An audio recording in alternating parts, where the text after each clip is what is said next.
It starts with one thing, one decision, one heartbeat, one spark that sets everything in motion, even when you don't know why you're doing it. You give everything you have because something inside you tells you it matters, that if you just hold on long enough, push hard enough, maybe you'll find meaning in the struggle. But somewhere along the way, the line blurs. You wake up realizing the harder you try to control life, the faster it slips away. In the End isn't just a song, it's a confession, a cry from deep inside the human heart that's tired of pretending effort alone can fix what's breaking. When Mike Shinoda says, "It starts with one thing, I don't know why," he's admitting what most of us hide, that so much of what drives us comes from pain we never learned to name. We chase goals, people, approval, thinking it'll fill the silence, but when it all falls apart, you're left staring at the ruins of your own expectations. Chester Bennington's voice doesn't just sing, it bleeds. Every scream, every note carries the weight of promises kept and broken, of love given that wasn't returned, of time spent building something that was destined to fall. I tried so hard and got so far, but in the end, it doesn't even matter. Those words hit like a confession whispered through clenched teeth. Because we've all been there, haven't we? Trying to prove our worth, trying to hold together pieces of ourselves that were never meant to fit. The beauty of this song isn't in its despair, it's in its honesty. It tells us that even in failure, there's truth. Even when everything collapses, there's a strange kind of peace in letting go. Maybe that's what they meant all along, that the moment you stop fighting what's already gone, you finally see who you really are beneath the noise. You start to understand that not everything lost was meant to stay, and not every ending is a failure. Sometimes it's just life saying, it's time to release.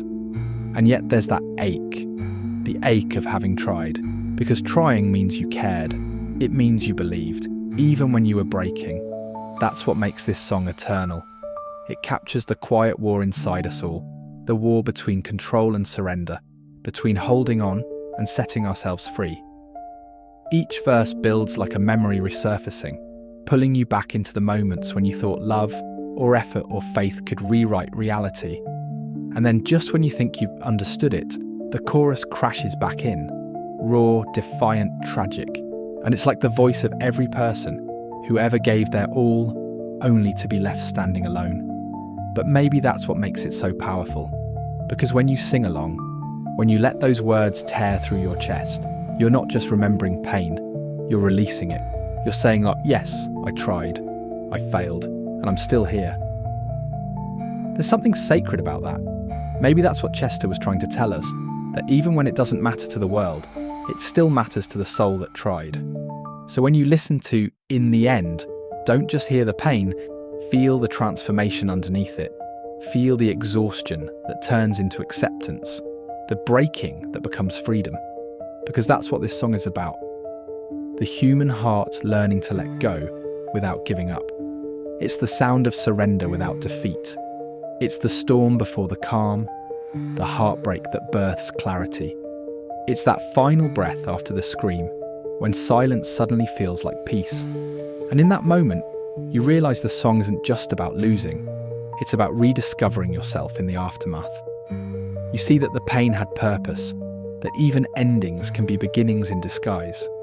In the end, is every one of us standing at the edge of what we tried to hold, whispering to ourselves that maybe failure isn't the opposite of success. It's the evidence that we were brave enough to care. And maybe, just maybe, that's the point. That in the end, it was never about the world understanding what you did or how far you came. It was about knowing that you gave your all, that you loved, you fought, you believed, and even when it didn't turn out the way you hoped, you still found something worth holding on to. Yourself. Because sometimes that's all that remains. And when the last note fades and the echo dissolves into silence, you understand the truth that was there all along. It starts with one thing, and somehow through the chaos, it ends with you. Not broken, not defeated, but still standing, still breathing, still alive.